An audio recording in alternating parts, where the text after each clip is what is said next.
Amém. Pai, nós te damos graças por esse momento. Eu peço que o Senhor esteja conduzindo a vida do pastor Mateus e abrindo o nosso coração, Pai.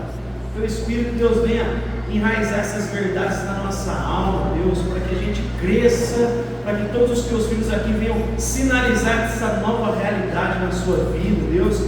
Imprima essa certeza, Pai, de que na pessoa do teu Filho Jesus nós somos acolhidos, Deus. Nem a morte, nem a vida, nem os anjos, nem principados, nada pode nos separar do teu amor, Deus. Que o Senhor conduza esse momento para o teu louvor e tua glória. Queridos irmãos e irmãs, que a graça e a paz do Senhor seja sobre todos. Bom dia. Sempre uma grande alegria poder estar aqui com os irmãos e todo o carinho, a atenção, a amizade que eu recebo de vocês, saibam que é recíproco. E eu louvo a Deus por poder estar aqui nessa manhã. Enquanto o Ministério de Música adorava a Deus, os fomos em adoração, vocês me fizeram fazer uma viagem, falando do medo. Eu chorei muito ali, porque esse louvor me levou a um momento da minha vida muito específico. É muito ruim ter medo. Eu trabalhei, antes da gente ir, rapidamente, queria falar isso para você. Eu trabalhei muitos anos no transporte de valores, e o início da minha carreira nessa perigosa profissão foi bastante dramático, porque eu tive a infelicidade de participar de um assalto na Rua Forte, onde eu saí ferido, e eu não era cristão, eu não conhecia Cristo, eu não sabia que Ele estava com os olhos postos em mim, porque entrando de manhã, naquela manhã, às 5 da manhã, 4h40, 4h30, eu estava na pracinha atrás da base, oferecendo uma oferenda a entidades, na expectativa de que eles me protegessem, pedindo proteção para o inimigo. E 1h30, 2 horas depois, eu estava no hospital, entre a vida e a morte. Eu me lembro que no momento em que eu estava ferido, eu tinha levado um ferimento de faca no fígado. Eu me lembro que a sensação de você pôr a mão assim, tentando estancar o teu sangue, e ele saindo e espirrando, é muito brutal. E em dado momento, eu fui tomado de uma paz tão grande, que eu nunca tinha provado na minha vida. E no exato momento onde eu ia atirar em alguém, que naquele momento não estava mais me oferecendo risco. E passado esse momento dramático, para mim e para a minha família, quando eu acordei alguns dias depois, eu me lembro que uma preocupação era sempre constante, um pensamento chiclete. E se eu tivesse morrido? Aonde que eu ia? E eu pensando que aquilo era só um momento, aquilo se tornou frequente durante um bom tempo da minha vida. E eu acordava e eu deitava com esse pensamento: e se eu morrer, para onde que eu vou, onde que eu vou, onde que eu vou? Mas no íntimo eu sabia que eu ia para algum lugar que eu não ia gostar, e eu não queria ir para esse lugar. Os conceitos religiosos na minha cabeça, a profissão de fé católico umbandista, aquela coisa, aquela miscelânea religiosa, não me trazia nenhuma certeza, nenhuma tranquilidade. Eu, apavorado com esse pensamento, todo domingo pegava minha filha, que hoje já é mãe, me deu a Alice, e ia para a missa. E eu voltava com isso na cabeça: gente, se eu morrer. E aí ir para o trabalho era complicado, porque eu lidava com essa realidade, era um fato. E eu, mais do que meus colegas à época, eu sabia que o que podia acontecer, porque eu já tinha estreado nesse cenário. Até que Deus planta um homem do meu lado, a quem eu sou muito grato, Paulinho. A gente viajava junto, no trabalho, e ele foi me anunciando a graça de Deus, falando essa coisa. E esse louvor me conduziu a esse momento, porque hoje eu posso enfrentar a morte, mas ela já não é mais um medo. Ela não causa medo. Não tem medo. É muito bom a gente não ter medo. Então, eu quis dar esse testemunho porque olha a diferença que faz a gente ter essa certeza do quanto Deus nos ama, estando nós ainda chafurdados na lama do pecado, da ignorância, da rebeldia em relação a Ele. Mas Ele não desiste de nós. Amém, queridos? Então vamos lá. Ao contrário das outras vezes, eu não vou só usar o óculos da Vera, porque enfim, eu fui e fiz o meu. Óculos é personalizado, né? Eu fui e agora estou enxergando bem. Então eu quero, nessa manhã, né, fazendo eco ao que o pastor Levi falou, falar da importância, né, desse momento, desse tempo aqui que a gente está dedicando ao entendimento das doutrinas fundamentais da nossa própria fé. Especialmente nesses dias onde o Evangelho e a sua proposta de salvação têm sido ferozmente atacados, desconstruídos, vilipendiados, né, abusados. E a gente percebe mais do que nunca que são muitos os inimigos rosnando contra a cruz. Nós temos hoje em dia os ismos, né? O relativismo tão presente em tantos seminários liberais. Nós temos aí o hedonismo, né?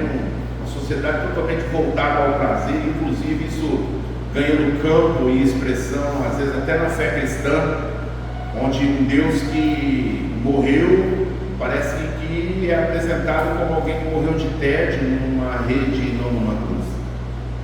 Temos aí ideologias nocivas que têm trazido ao Evangelho grandes prejuízos, grandes dúvidas e, infelizmente, alcançado a vida de muita gente, talvez comprometendo a eternidade de muitos.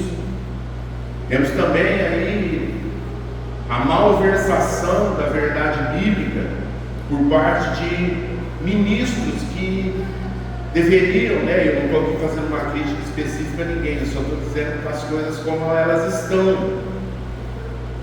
Ministros que, tendo o poder da palavra, tendo público, tendo gente para mobilizar, os mobilizam para o abismo e não para a salvação. Então, são muitos os opositores, os difamadores, e pior do que tudo, os sabotadores do Evangelho.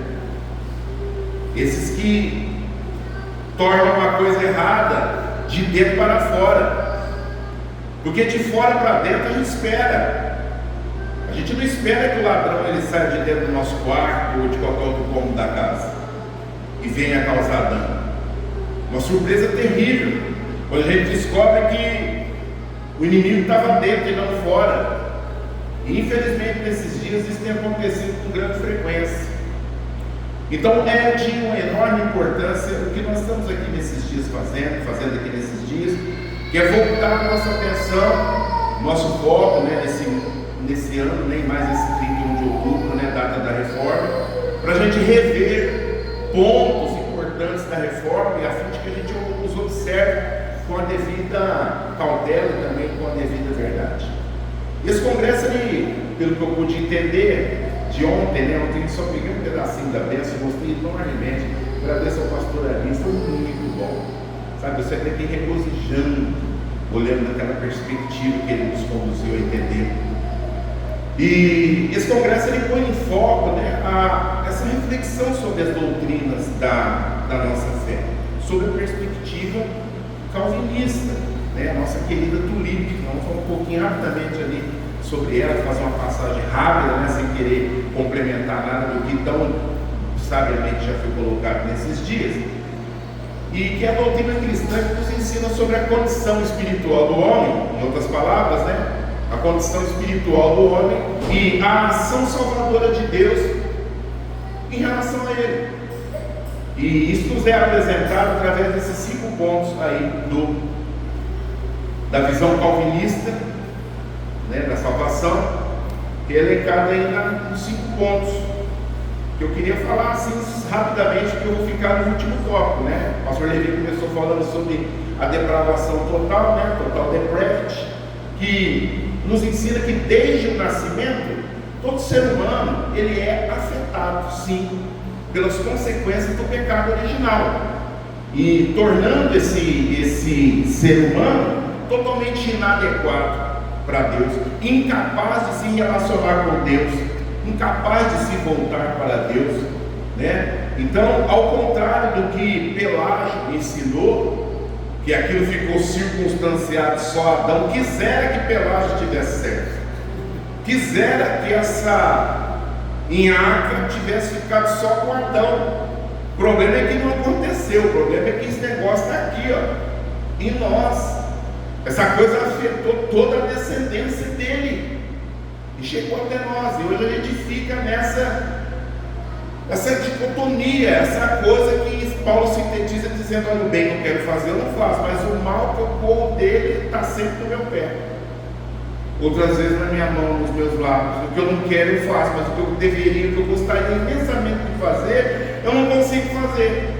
Então esse estado de depravação total em que o pecado original nos colocou. E eu queria nessa manhã, já que é manhã de domingo, eu nasci batista, né? Às vezes eu penso que eu sou às vezes mais batista do que cristão, porque aquela coisa batistona. Eu queria me servir de textos bíblicos que vai fazer coro, que vai fazer afirmações teológicas acerca das verdades que eu quero compartilhar com vocês para o fortalecimento da nossa fé. Amém, queridos? O primeiro deles está lá em Efésios, capítulo 2, do verso 1 ao 4. O apóstolo Paulo escrevendo aos Efésios, capítulo 2, do verso 1 ao 4, dizendo disso, né, da depravação total. Efésios capítulo 2, verso 1 até o 4, ele diz assim, olha: todavia Deus, que é rico em misericórdia, pelo grande amor com que nos amou, deu-nos vida com Cristo, quando ainda estávamos mortos em transgressões. Pela graça vocês são salvos. Pela graça vocês são salvos. Olha, eu comecei bem errado, né, amados? É verdade, do 1 ao 4, por favor, perdoe. Voltando ao verso 1, por favor. Vocês estavam mortos em suas transgressões e pecados, nos quais costumavam viver, quando seguiam a presente ordem deste mundo, e o príncipe do poder do ar, o espírito que agora está atuando nos que vivem na desobediência.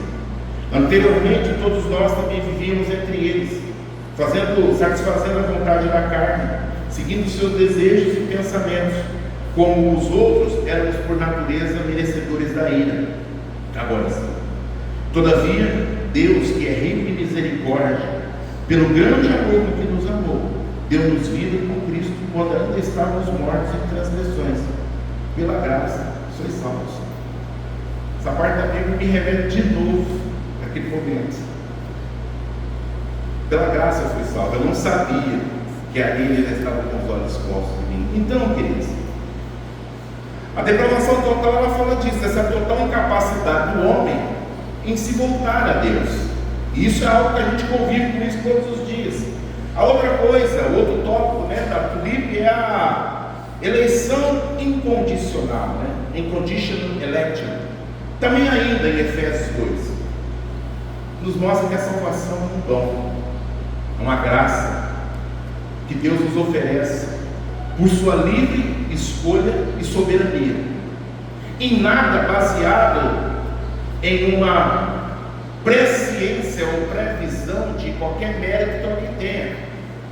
Ele não faz isso porque ele viu que alguém, né, como ensina algumas correntes teológicas, haveria de se voltar para ele e ele o abençoou.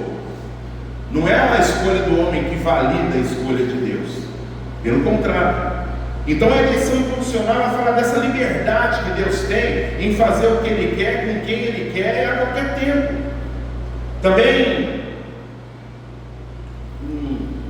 a expiação limitada, que tão bem o pastor nos ensinou ontem da parte de Deus. Eu não quero dizer que fiquei maravilhado, eu gostei imensamente.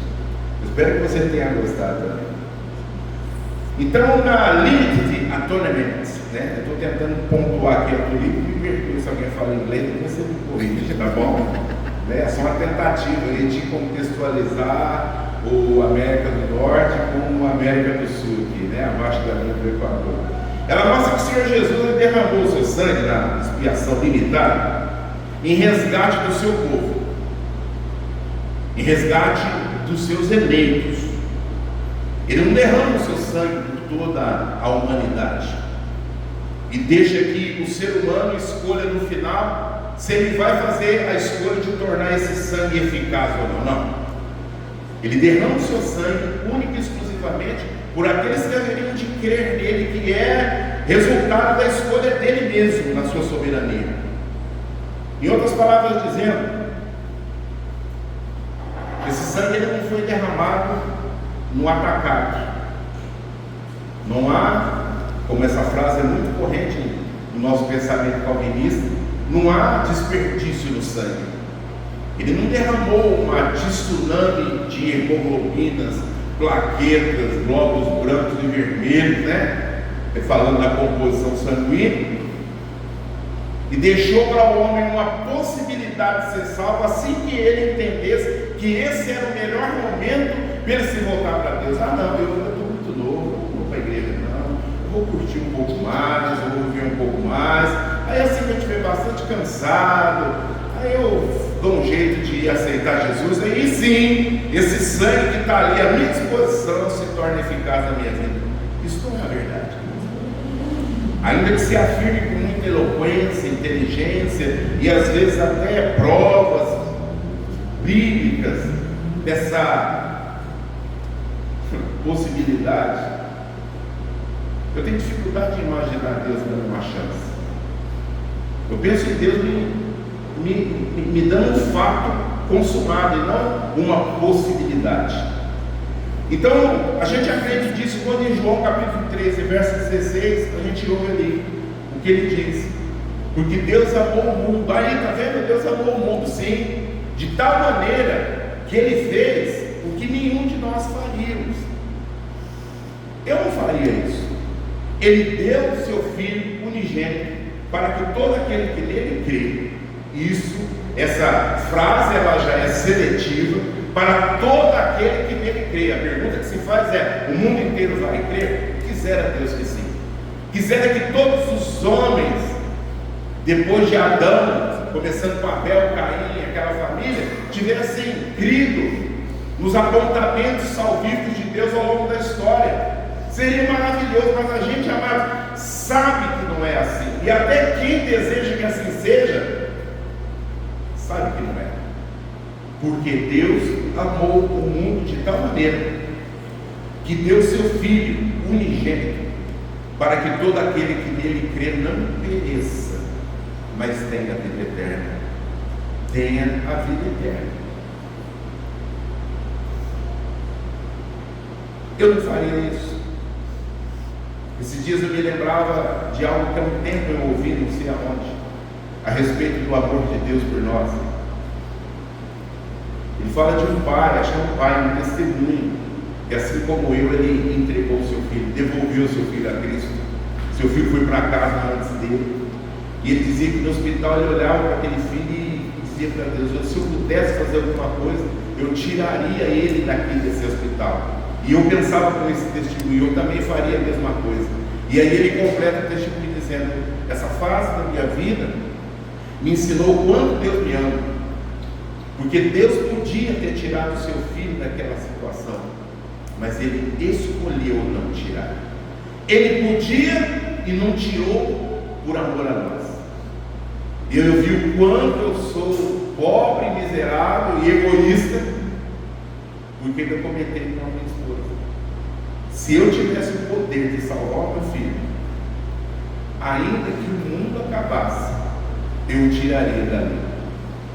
E isso é complicado, porque se esse poder estivesse na minha mão, eu ia prejudicar você. Eu ia atrapalhar a sua vida em nome do meu egoísmo, por conta da nossa limitação de visão, como ontem o pastor nos mostrou. A gente vê só um lado da coisa. A gente não vê a outra calota, a gente não vê por dentro, não vê a molécula. Foi maravilhoso. Então, queridos, a expiação limitada, ela fala disso. E resumidamente dizendo, sangue de Jesus, por pouco, ou por muito que tenha sido derramado, vamos imaginar todo ele, 5 litros, bastante sangue. Quem já sangrou bastante, que nem eu tive essa experiência, irmãos, é chocante. É chocante se você vê isso acontecendo na vida de alguém. Agora, quando você vê em você, é terrível. Você fala, puxa, aliás, não dá tempo, você não pensa que vai morrer. Você fica... É um medo tão congelante que você não imagina. Você fala, eu estou morrendo. Você está morrendo, mas sei lá, você não percebe. É um negócio terrível, uma experiência terrível. Então, imaginando que o nosso amado Deus derramou todo o seu sangue ali, esses 5 litros, ele é suficiente para o mundo todo, mas ele é eficaz apenas para poucos. Suficiente para todos, o mundo inteiro, mas ele só vai ser eficaz para aqueles que ele chama. Irresistível ou grace, né? A graça é irresistível.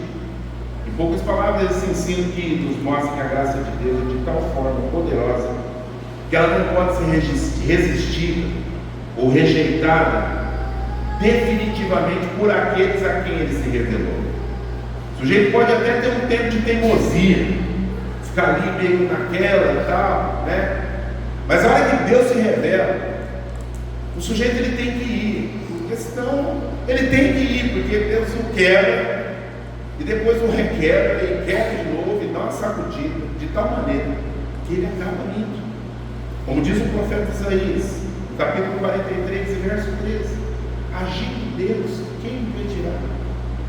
Então, essa graça que supostamente pode ser resistida, no nosso entendimento, com base nas verdades da palavra, ela não pode ser resistida, porque é o próprio Deus quem está tomando a iniciativa. Ou o sujeito vai, ou ele vai. De alguma maneira, ele vai chegar nesse bom propósito do Senhor. E finalmente a gente chega no Perseverance of the Saints, que é a perseverança dos santos, que eu particularmente gosto de chamar de segurança eterna, um outro termo para isso, ou a preservação dos santos. Dado que essa doutrina, a doutrina da perseverança em fé em Deus, eu acredito que ela tem mais a ver com o fato de Deus não querer perder o santo, de segurar na mão do santo a ponto de não perdê-lo. Tem mais a ver com o fato de Deus não nos abandonar do que com qualquer tipo de esforço que a gente faça para continuar nele. Eu repito, eu creio, e eu gostaria que você visse por essa perspectiva, que a perseverança dos santos, ela é uma ação de Deus através do seu Espírito no coração do eleito, conduzindo ao fim que ele propôs, que é a salvação, porque o Deus, conforme diz Filipenses 1:16, o Deus que começou a boa obra, ele vai concluir. Eu vejo essa figura, por exemplo, na figura do pastor, lá no Salmo 23, ou as figuras que a Bíblia invoca sobre o pastorado, das 99 ovelhas. Ele vai, a ovelha de alguma maneira sai da posição que não deveria ter saído, e aí o pastor vai até ela, está ali ferida, machucada, com medo, e aí esse pastor ele pega ela, coloca nos ombros, e eu acho isso lindo, porque nesse momento eu me lembro de Isaías, quando fala que o governo, a autoridade está sobre os ombros dele, a gente repousando nesse lugar de governo, de comando, como que dizendo para nós: não tem nada fora de controle na nossa vida, está tudo sobre os ombros dele. Senhor, mas está tudo com cara de absurdo. Pois é, mas é um absurdo sob os ombros do Eterno.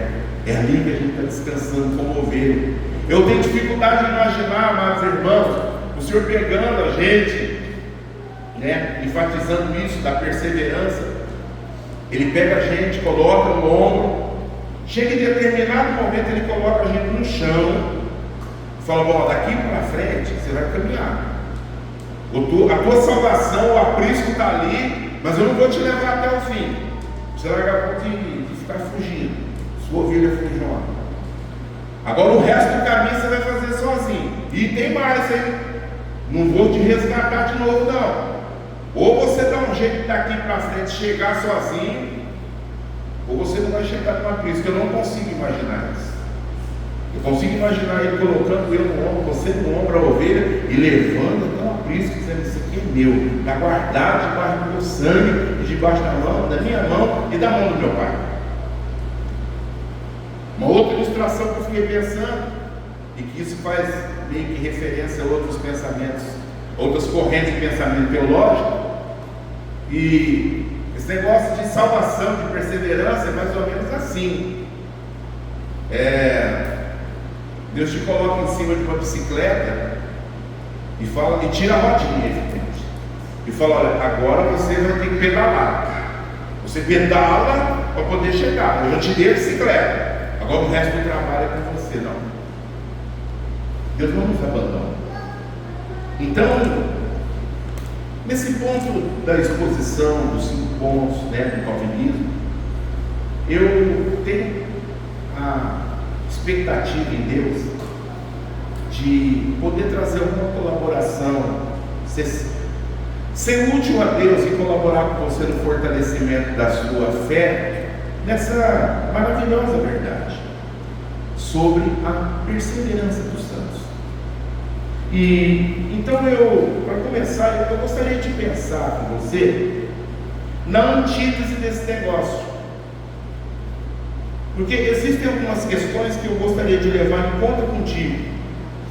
E a primeira questão aqui que eu coloco, o primeiro conceito aqui, é uma frase: uma vez salvo, para sempre salvo. Uma vez salvo, para sempre salvo. E eu confesso que essa frase, essa verdade, separada de um correto entendimento, ela parece uma utopia de religioso arrogante, onde ele diz: olha, eu estou salvo, eu estou bem. Você não está salvo, você está enrolado, você está lascado. Então, se a gente chegar para uma pessoa que não tem o devido conhecimento de todo o escopo que envolve essa verdade, uma vez salvo, para ser salvo, essa frase dita, desconectada do seu ambiente espiritual, teológico, sem os seus referenciais bíblicos que embasam essa verdade, ela parece realmente uma declaração arrogante, uma empáfia de gente religiosa que acha que é melhor do que alguém, que uma vez salvo, para sempre salvo. Afinal de contas, tem um ditado por aí que diz que todos são filhos de Deus, né? Você já ouviu isso? Não, todo mundo é filho de Deus. Quisera Deus que assim fosse, amados. Ia ser mais fácil, mas para isso não ia. Para isso acontecer nessa dimensão, não ia ter, teria que não ter acontecido a queda, o capeta não ter se tornado o capeta que ele se tornou, teria que ter a inexistência do pecado. Toda essa realidade que ainda há de ser, para acontecer nessa dimensão, não poderia ter acontecido, mas o fato é que aconteceu. O pastor Levi começou esse congresso falando sobre a depravação total. A gente não estava lá no Éden, a gente não teve participação ativa nessa condição, nessa situação em que Adão nos colocou. Mas também, por outro lado, a gente não estava na cruz do Calvário, quando ali no Tetelestai, ele derrama o seu sangue para justificar, para santificar e, por fim, glorificar todo aquele que haveria de se voltar para ele por sua própria escolha. Então, queridos, dizem por aí que todo mundo é filho de Deus. A gente sabe que não, mas ainda fica a pergunta: um salvo, uma pessoa salva, verdadeiramente salvo, um eleito de Deus, ele pode perder a salvação? Por isso que eu falei, eu vou propor a antítese do negócio, porque a ausência de perseverança é sinônimo de perdição, porque nem tão pouco ele vai me tirar do ombro e vai me deixar pelo meio do caminho para fazer o resto da trilha sozinho, nem tão pouco ele vai me pôr em cima de uma bicicleta esperando que eu me equilibre e vinda fora para poder chegar no céu. E nesse sentido aí eu lembro da bicicletinha do ET, né? É a única que vai para cima, amados, né? Agora, se for para invocar essa figura ciclística, eu prefiro pensar em Deus pedalando a bicicleta e eu ali, ó, na cestinha, indo para a glória, por causa da graça e da misericórdia dele. Então não é verdade essas figuras de perseverança de baixo para cima, mas a capacitação da nossa perseverança de cima para baixo, onde Ele nos capacita, através da nossa fé em Cristo.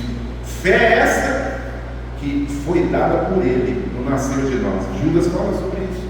A fé que uma vez foi dada aos santos. Mas aí eu ainda pergunto, pense comigo, pode um salvo, genuinamente salvo, perder a salvação? Pode um eleito ser deseleito, sofrer ali uma espécie de impeachment espiritual, falar o seguinte: você deu umas pedaladas aí, ó, errada, e aí você não está mais eleito, não, vaza, sai fora, vamos caçar seus direitos políticos e espirituais, você vai ser deseleito, você vai sofrer impeachment, você vai ser deseleito. Pode, por exemplo, um justificado, ele ser desjustificado? Tinha lá uma cédula dizendo: está tudo certo na justiça, eu paguei o preço do pecado dele. Aí por alguma razão o senhor vai lá e fala: não, vou cancelar essa cédula, vou colocar o seu nome de novo na lista dos procurados pelo FBI. Faz algum sentido para a gente pensar nisso? Tem alguma lógica imaginar que uma pessoa verdadeiramente salva, ela pode sofrer esse impeachment espiritual, ser desjustificado?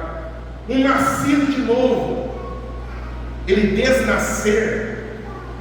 Onde o pastor falou daquela pergunta retórica, pode, e que Nicodemos fez essa pergunta, né? Jesus deve ter dito: não é possível, Nicodemos, que você está me fazendo essa pergunta.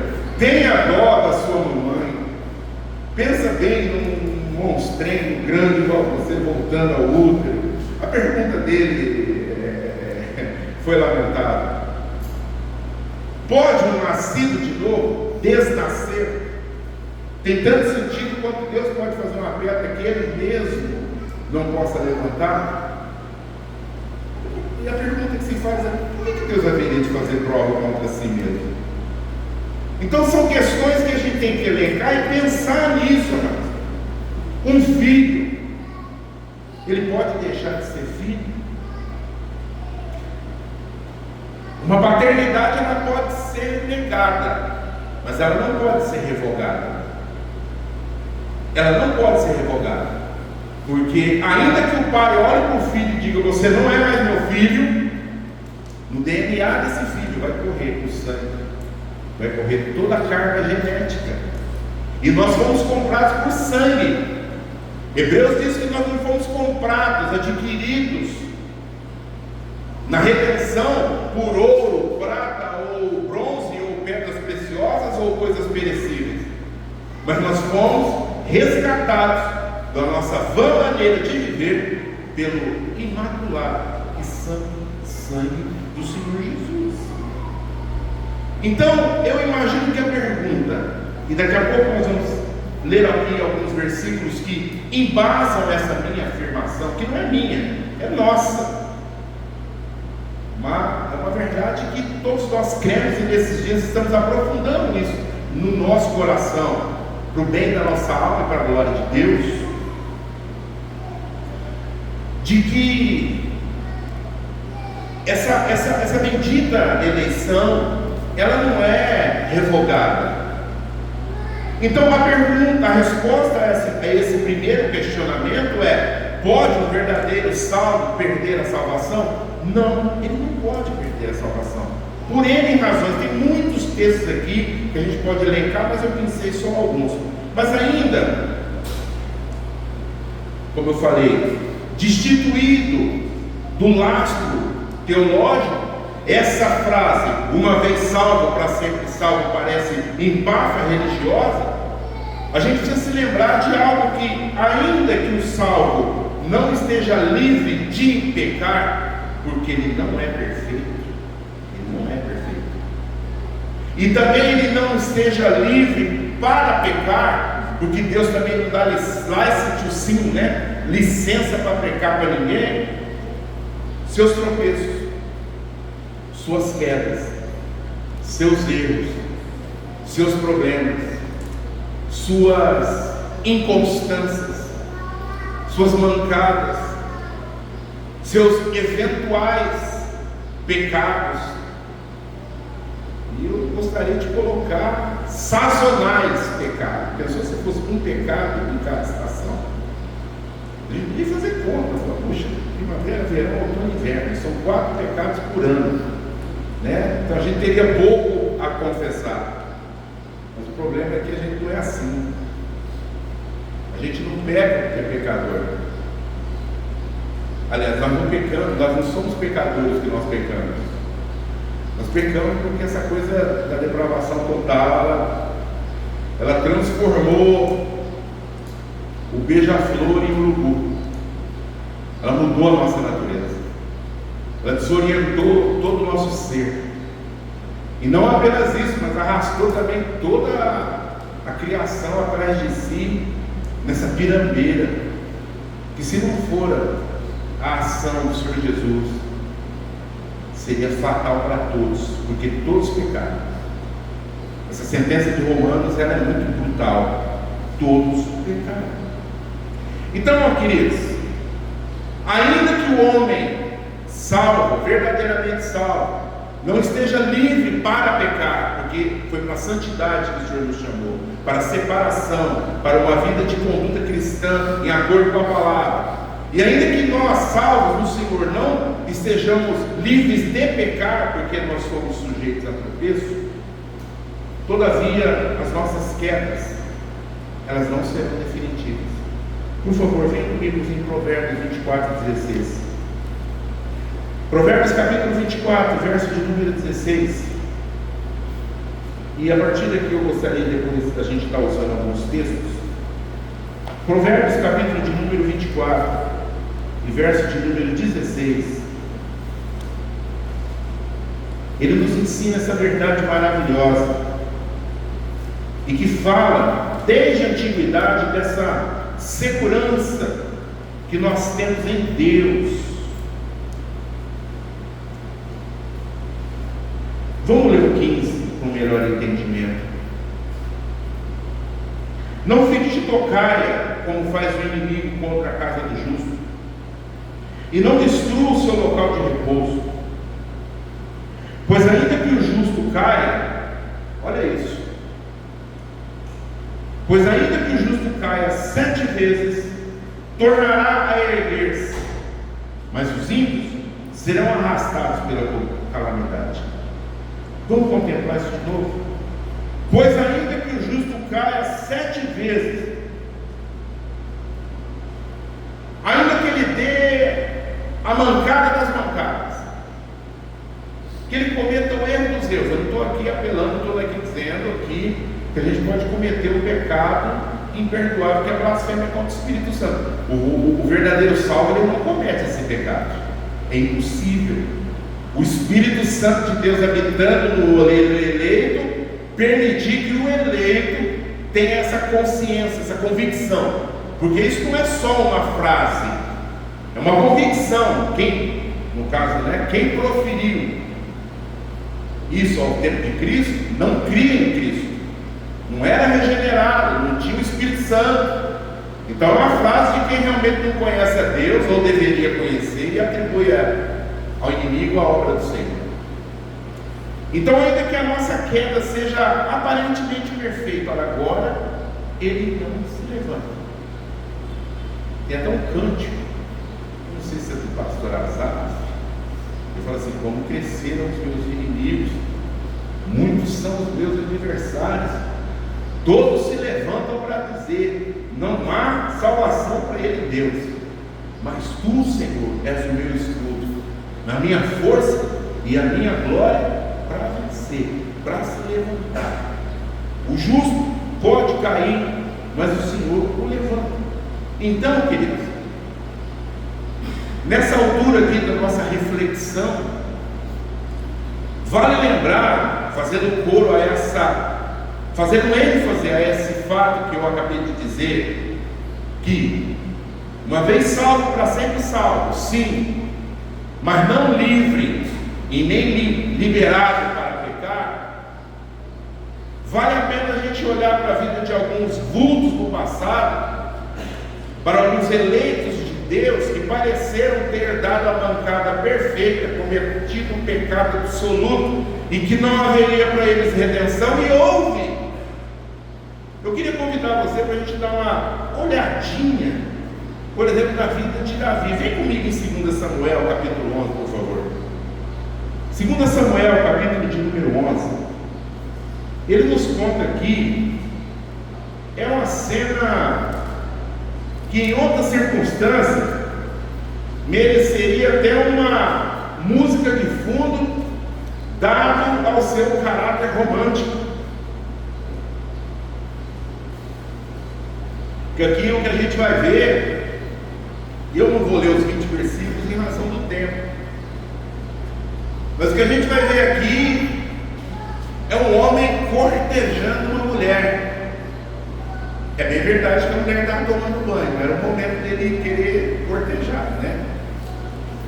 Tem um quê aí de indecência, né? Espera ela com roupa, espera ela se preparar.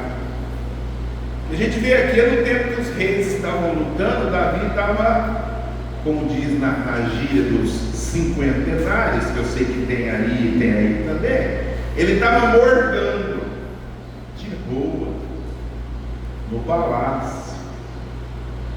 Aí eu não sei se a porta dele estava aberta ou o que rolou entre Davi e Batseba. O fato é que aqui a gente vê o flerte fatal, que ele começa com a cobiça e termina em assassinato. Falando rapidamente da história, né? Se você não está familiarizado, Davi está ali, ele vê a mulher do outro, um dos seus melhores soldados, e ele se enamora, ele se enche de libido em relação a ela. Eu também não sei do lado dela se foi obediência ou libidinagem, não sei. Eu sei que essa história ela começa com flerte e ela acaba nos lençóis do outro. E essa história descamba com uma gravidez indesejada no momento onde o marido estava fora de casa. E aí Davi, meus irmãos, ele traça um plano maquiavélico. Ele fala, eu vou chamar o maridão e eu vou conversar com o marido, e ele vai ficar com a sua esposa, vai ter a vida comum do lar, volta para a guerra. Quando voltar, ele tem um filho, maravilha, tudo certo. Interessante como a gente articula os nossos planos, vamos fazer assim e tal, sem saber que quem comanda é o alto, e que Deus não dá anistia nem para aqueles a quem Ele ama. Toda a história desenrola e descamba num assassinato. Davi, o homem segundo o coração de Deus, escreve o atestado de óbito de Urias, põe na mão dele e fala, entrega na mão do capitão, não é nem do sargento, vai direto para a autoridade do sacramento, vai lá. E a ordem diz o seguinte, deixa ele e abandona, porque se ele tivesse com outros companheiros na frente de batalha, provavelmente ele ia morrer. Ele era um soldado, mas covardemente Urias é deixado ali, é morto, enterrado com honras militares. Passou o tempo do pranto, Davi traz a mulher para casa e começa a desventura de Davi. E como resultado disso, Davi é punido. O Salmo 51 está aí como testemunho do arrependimento de um homem que ama a Deus, mas não é perfeito. E Deus, sabendo disso, não o deixa, não o abandona. Um outro texto que a gente podia olhar aqui também, vamos lá em Gênesis 20, vamos dar uma olhada em Abraão. Olha que a gente aqui está falando de gente graúda. da Bíblia.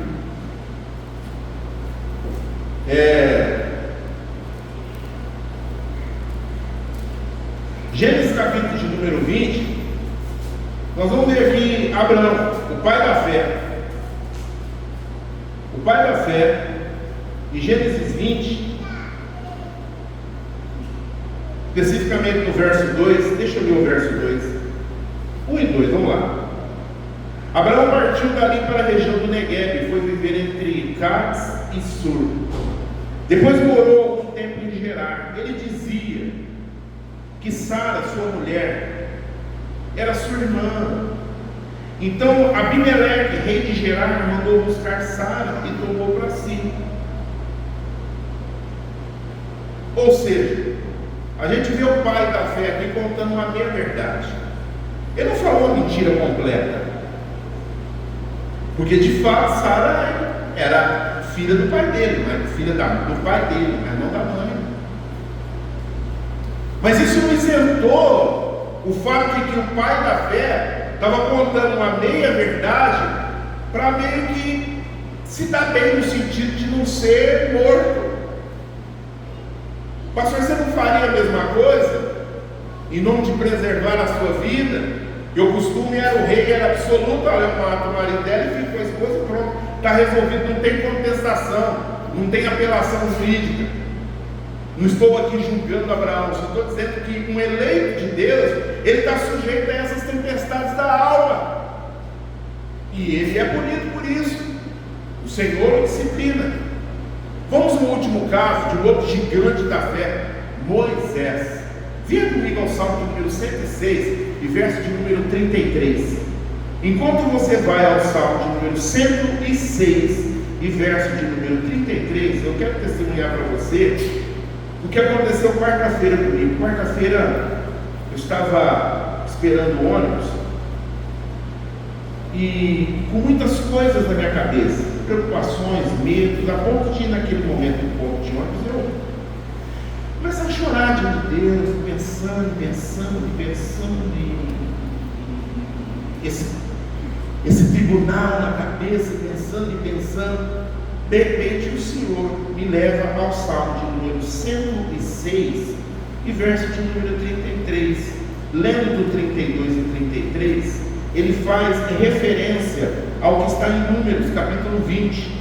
Ele fala assim, olha, provocaram, o povo de Israel, eles provocaram a ira de Deus junto às águas de Meribá. Por causa deles, Moisés foi castigado. Olha isso, Moisés foi castigado. Rebelaram-se contra o Espírito de Deus, e Moisés falou sem refletir. Olha que grande. Já teve alguma vez na sua vida que você falou o que não devia? Já houve alguma vez na sua vida que você falou uma bobagem tão grande que isso te custou alguma coisa preciosa? Será que já aconteceu com você? Não sei se isso acontece só comigo. De você num momento de ira, tristeza, você abrir a sua boca e falar o que não devia? Você já sentiu o peso da culpa de ter proferido pelos seus lábios algo que você não devia e fica pensando, por que eu fiz isso? Não sei se isso acontece só comigo, mas acredito que isso vai encontrar correspondência também na sua vida, porque afinal de contas, você é carne de carne e osso de osso. Em que pese o fato de você ser um eleito de Deus, eu queria ouvir um amém, querido? Está muito fraco. Você é um eleito de Deus, amém, querido? Amém. Sem querer ser penteca, aquela coisa, tal, né? Aquela fervura, né? Mas, né? Só para tirar a gente, só para me ouvir a sua voz, tá bom, querido? Amém, querido? Amém. Já aconteceu contigo? Aconteceu comigo. E Deus quarta-feira mostrou para mim que aconteceu com Moisés. E a história é essa. Não tem água para o gado. O povo está insatisfeito. Depois você lê em casa, Números 20, de 1 a 11. O povo nervoso, quer comida. vida, quer papá, não tem papá. O que vai fazer hoje? Não sei, tá? Não tem papá, não tem água. Eles se revoltam contra Moisés e começam a dizer, o povo, uma série de bobagens, dizendo, mas por que você nos tirou do Egito? Não foi Moisés que tirou o povo do Egito, foi o Senhor, através de Moisés, mediante o seu poder manifesto em Faraó, que tirou o povo do Egito. Mas é sempre assim, a gente sempre rosna para quem está perto, né? Dependendo do fato de quem está perto, é a pessoa que nós mais deveríamos amar. No caso, Moisés. Porque se Deus não tivesse levantado Moisés, ele estava amassando barro. Eu não digo até hoje, mas eles iam trabalhar por um bom tempo. E não ia ter FGTS não, ia ter a chibata. Mas Deus, na sua graça e misericórdia, levanta Moisés e Arão, na terra do Egito. Você conhece a história. Mas chega nesse momento da caminhada aqui, onde a necessidade bate, o povo se exaspera, se desespera. As dificuldades têm a capacidade de mexer com a gente, de mexer com o nosso comportamento, com o nosso testemunho. Ouça!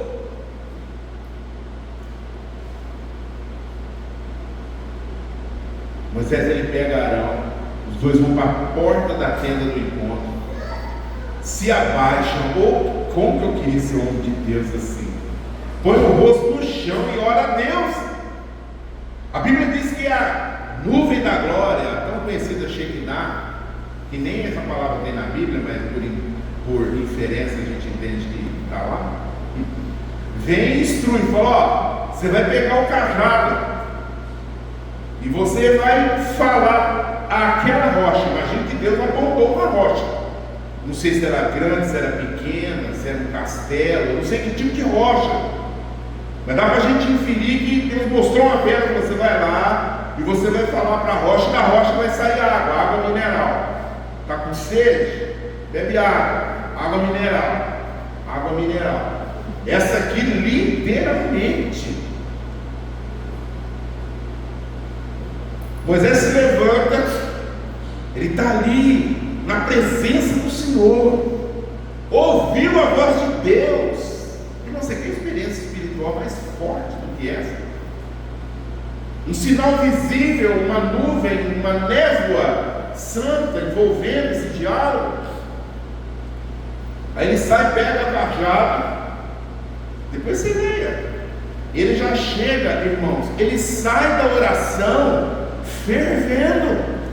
Ele não sai calmo, flutuando na glória. Oh, Deus falou comigo. Ele acabou de orar e ele já sai neurótico, porque a Bíblia diz que ele chega e fala: olha, rebeldes e tal, e dá um discurso duro. É aí que a situação fica ruim.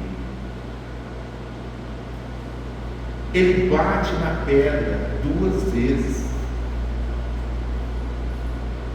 Ele faz o que Deus não mandou ele fazer, mas Deus não se priva de fazer o que ele disse que haveria de fazer: liberar água para o povo. E ele liberou, porque Deus é fiel, mesmo diante das nossas infidelidades, mesmo diante das nossas estupidezes. Mas depois, isso custa a Moisés a entrada na terra prometida. O cenário já era ruim, porque Números 20 começa falando da morte de Miriam. Moisés estava de luto, e esse capítulo termina com Arão também morrendo. Então, um capítulo trágico, onde a irmã e o irmão de Moisés morrem, e ele sofre castigo de Deus. Deus não o amava, Deus o rejeitou. Imagino que não, sabe por quê? Porque no Monte da Transfiguração, sabe quem que estava lá? Jesus. E não sei como, não me pergunte, Moisés estava ali, conforme a Bíblia bem relata. Então perceba que esse grande homem de Deus, ele, em outras palavras, ele fica nervoso, ele pega ar com o povo e ele desce o sarrafo, o cajado na pedra.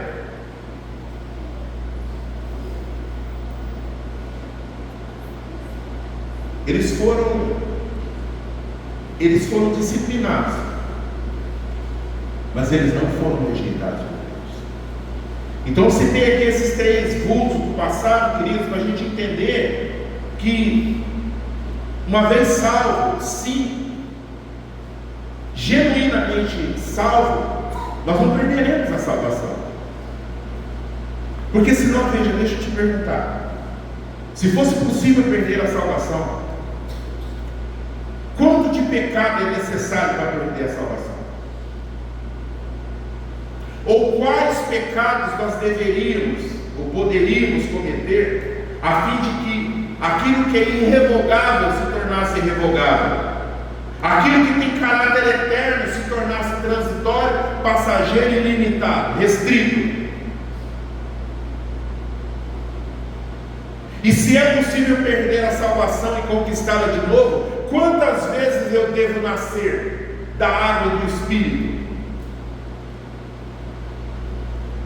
Invocando a figura do batismo, que é o batismo do arrependimento de pecados. Se é possível perder a salvação, quanto de pecado a gente deve cometer para perder a salvação? Quantas vezes a gente deve nascer? Por quantos batismos a gente deve passar a fim de mostrar o nosso arrependimento? Que arrependimento é esse que hoje eu posso estar arrependido e amanhã eu me desarrependo e faço, depois vou, batizo de novo e tal? É uma confusão. Ontem nós aprendemos que Deus, Ele é imutável. Ele não é assim circunstancial. Efésios 1:45, por favor, 1:4 e 5, venha comigo. Efésios capítulo 1, de verso 4 e 5. Outro conceito que eu quero pensar com você rapidamente é sobre a eleição, com que Paulo nos ensina aqui. Efésios 1, verso 4 e verso de número 5. Ele fala assim, olha: porque Deus nos escolheu, porque Deus nos elegeu nele, antes da criação do mundo, para sermos santos e irrepreensíveis em sua presença, e em amor nos predestinou para sermos adotados como filhos por meio de Jesus Cristo, conforme o bom propósito da sua vontade. Então, com base em Efésios 1:45, eu quero pensar em você sobre essa frase: Ele nos escolheu, Ele nos elegeu.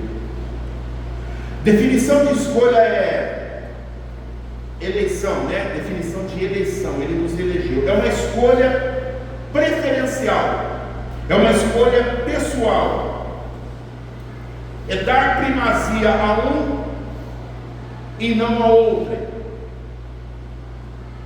E quando eu pensava e orava ontem a respeito desse tópico aqui, eu fiquei pensando no Cacavo, ali na rua Ametista. É uma creche de bebês para adoção, crianças oriundas de muitas famílias problemáticas, desajustadas, uma pena. Infantes que desde cedo já sofrem. Mas eu imaginei um pai querendo adotar um filho, e ele chegando ali, entrando, e parece que essas crianças têm um certo sexto sentido, que percebe que aquela pessoa não é do cotidiano. E alguns, eu já vi vídeo isso no YouTube, a criança começa a fazer uma gracinha, quando querendo, chama eu, tipo, me escolha. Aí de repente esse pai, esse homem que quer ser pai, e ele quer adotar um filho, para lhe dar um nome, para lhe dar uma condição de vida, para lhe fazer membro da sua família, herdeiro daquilo que ele tem, para ser alvo do seu amor, do seu cuidado. Ele entra ali, ele olha, e uma coisa que ele não faz é adotar todo mundo. Você já viu isso? A pessoa vai lá e adota a creche inteira. Não. Por uma razão pessoal. O coração dele se liga a uma dessas crianças. Ele diz: é esse, é essa, é aquele, é aquela que eu quero adotar. Por quê? Porque ele quis. Porque foi um comando do coração dele. Ele pega essa criança, ele faz todo o trâmite, e essa criança que está ali abandonada à própria sorte vai para a casa de alguém e se torna filho de alguém. E eu imagino, guardadas as devidas medidas, que a nossa eleição, e Ele nos elegeu antes que o mundo. E eu gosto de pensar em mundos. Eu gosto de pensar nesse texto na perspectiva de que antes dos mundos que o James Webb está revelando para nós, que tem lá em cima, para a glória de Deus, não existia.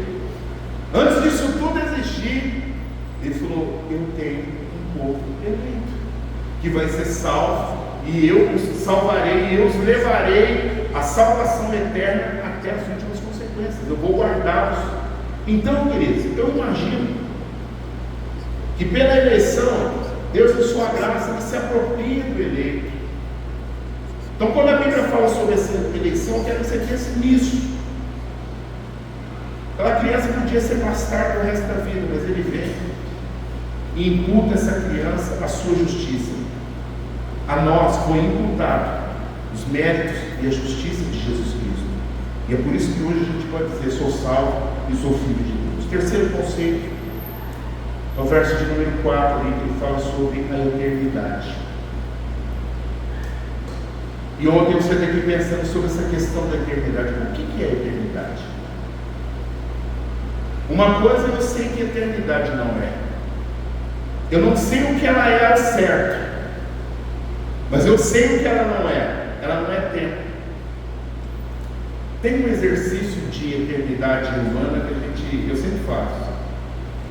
Eu li um livro chamado Tempo e Eternidade, de um autor chamado William Lane Craig, e ele fala muito sobre isso, mas ele sugere ali uma brincadeira. Pensa numa pessoa no hospital, ele está ali e ele morre, ele entra naquele estado defuntício, né? Tem ali a televisãozinha, aí fica aquele...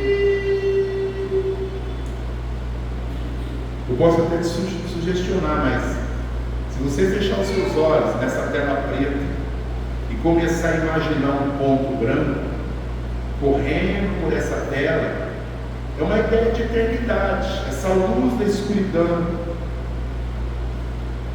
Mas quando eu abro o olho, eu descubro que isso não é eternidade, porque essa eternidade que eu estou te falando aqui, ela começou com o fechar dos olhos e terminou com o abrir dos olhos. E ainda que a gente ficasse, ainda que eu ficasse a vida inteira com os olhos fechados, essa pretensa eternidade teria começo e fim quando eu abrisse os olhos. Então, queridos, a eternidade, ela é um atributo de Deus, porque só Deus é eterno. Os atributos indivisíveis de Deus Ele não concede a ninguém, mas esse Ele concedeu a nós. Nós somos seres eternos, salvos por uma salvação eterna. E lembrei ontem, né, essa manhã, que o pastor falou ontem, né, de como é caduca, aliás, como é caolha a nossa maneira de ver as coisas. Então, com base em Efésios 1 e 4, ainda fazendo essa afirmação, eu estou dentro desse tópico: não é possível que um eleito perca a salvação mediante a perseverança em fé. Eu vejo que aqui Deus ele reparte com a gente um pouco desse seu atributo eterno. E agora, caminhando para o fim, eu queria pensar com você nos benefícios, porque de nada adianta a gente saber disso sem saber e daí. O que é isso? Saber que eu não posso perder a salvação, saber que eu estou seguro nas mãos de Deus, saber que o meu nome está escrito no livro da vida, saber que Ele me salvou com uma salvação eterna e não transitória, saber que todo aquele que vai até Ele, de maneira nenhuma Ele o porá fora, porque esse que vai, ele não vai por sua própria conta, ele é levado pelo Pai. Todos os que o Pai me der, e estes vierem a mim, esse é o Pai entregando para o Filho, e o Filho abraçando o eleito, e o Pai abraçando o Filho. Então nós estamos a quatro mãos, por assim dizer, que na verdade são duas, né? A mão do Deus Pai e a mão do Deus Filho nos sustentando. Quatro mãos aqui eu não quero sugerir que tem dois deuses, viu, querido? Longe disso, é só a maneira de pensar. Que benefícios saber que a perseverança dos santos, ou seja, essa ação do Espírito Santo de Deus no meu coração, me conduzindo à perfeição, à consumação da obra que Ele começou, me traz. Nós estamos lá em Efésios. Eu quero ler com você o verso 8 e 9 do capítulo 2. Por favor, leia comigo. Efésios capítulo 2, verso 8 e 9 diz assim: Pois vocês são salvos pela graça, por meio da fé. E isso não vem de vós, é dom de Deus, não por obras para que ninguém se glorie, porque somos criação de Deus, realizada em Cristo Jesus, para fazermos boas obras, as quais Deus preparou antes para nós as praticarmos, como fruto da redenção e não como causa. Queridos, esse texto aqui me faz lembrar de uma coisa: que essa responsabilidade de salvação, da perseverança, me tranquiliza saber que Deus vai me levar até o fim, até a salvação, porque essa salvação ela repousa sobre o caráter santo de Deus, que é fiel à sua palavra, e não sobre um conjunto probatório humano. Não é o quanto eu faço de coisa boa que vai justificar eu ser salvo, e também não é tanto de coisa ruim que Deus não possa perdoar a fim de me salvar. A gente viu aqui Davi, a gente viu aqui Abraão, a gente viu aqui Moisés, santos e imperfeitos, eleitos mas falíveis, disciplinados mas não descartados. Eles não foram descartados, nós não seremos descartados. Então é muito bom saber, em uma frase eu sintetizo: que bom saber que isso não depende de mim. Segundo um benefício que isso nos traz, saber que essa perseverança do Espírito no nosso coração, nos conduzindo a permanecer em Deus, nos traz, ela nos encoraja a crescer na graça e no conhecimento, ao invés de ficar vivendo com medo da condenação que há de vir. Você pode vir comigo em 2 Pedro 3 e 18, querido, por favor? Ela nos encoraja a crescer na graça e no conhecimento, ao invés da gente viver com medo da condenação que há de vir. Nós vamos ver dois textos aqui, 1 Pedro 3 e 18. Aliás, 2 Pedro, perdão. Qual é 1 Pedro? Deixa eu ver. 2 Pedro, capítulo 3.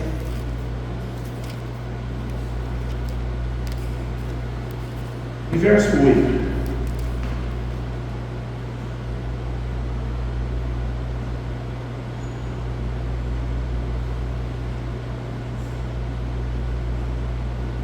Aliás, verso 8 a 13, mas é o verso 13.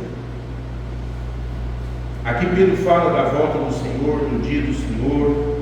E no verso 13 ele diz assim: Todavia,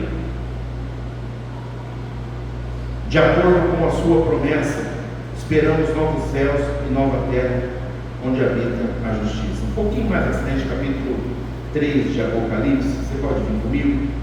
Apocalipse 3 e 10. Ele fala assim: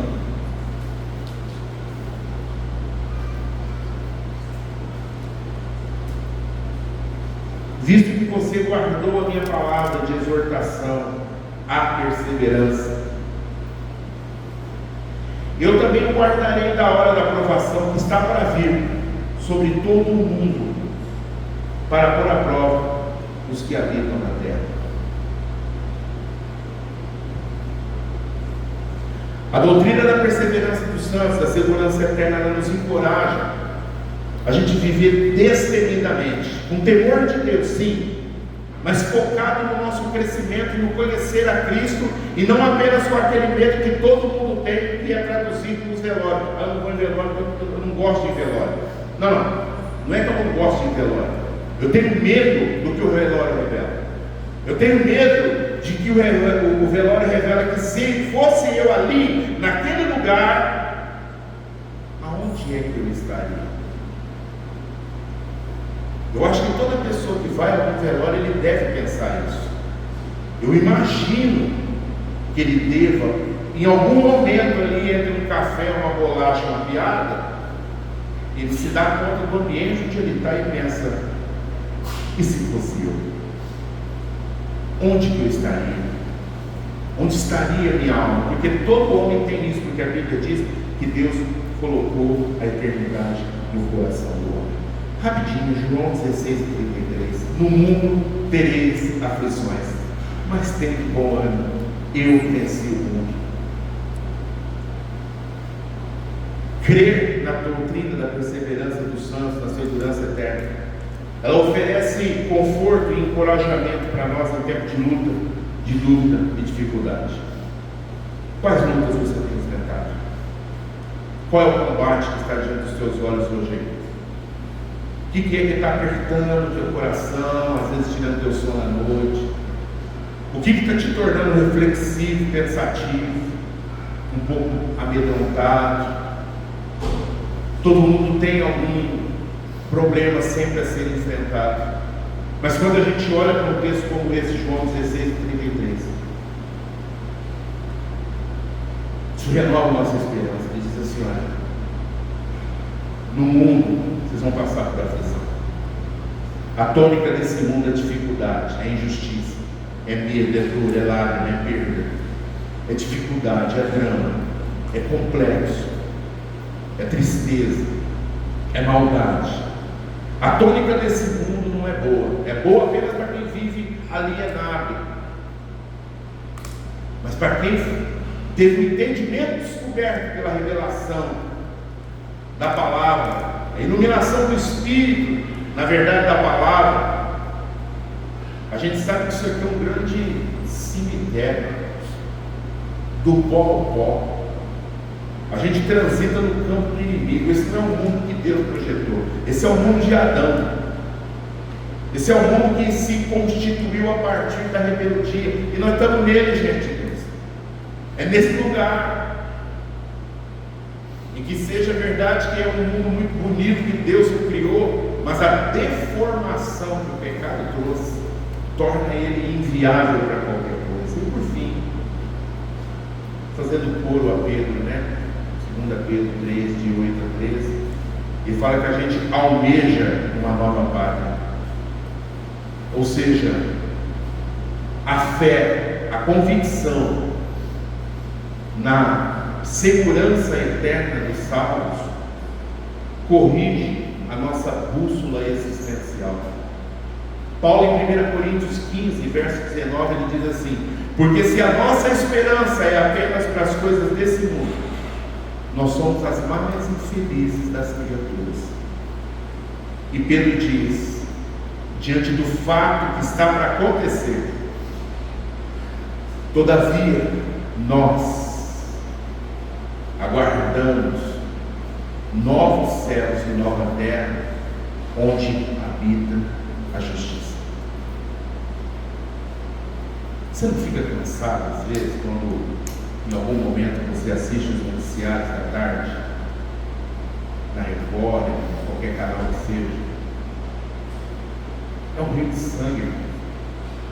É uma coisa mais absurda que a outra. Esses dias minha mãe me mostrou a foto de uma menina. Você sofre junto, uma enchente, o carro caiu meio no córrego, aquela aguaceira. Há momentos que a gente clama por água, há momentos que a gente pede para a água parar. É tudo muito 880, é um negócio descontrolado. A menina sai do carro, 18 anos, e fica ali, uma pessoa vai tentar salvar, e aí estica uma corda e tenta daqui e dali. O homem também sob risco, sob pena de perder a vida. De repente a água leva essa menina, quase ele começa a bater na água, desesperado, porque não conseguiu salvar. Fiquei pensando, o pai e a mãe recebendo essa notícia absurda, não ficou doente nem nada, saiu bem de manhã, mãe, pensa, Deus te abençoe, saiu, e não voltou. Essa história se repete, todo dia.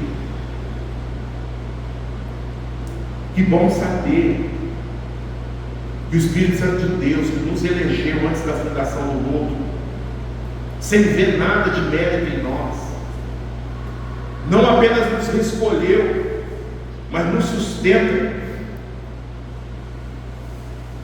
nos guarda como bom depósito, com o selo do Santo Espírito na porta, dizendo: é meu e eu vou guardar.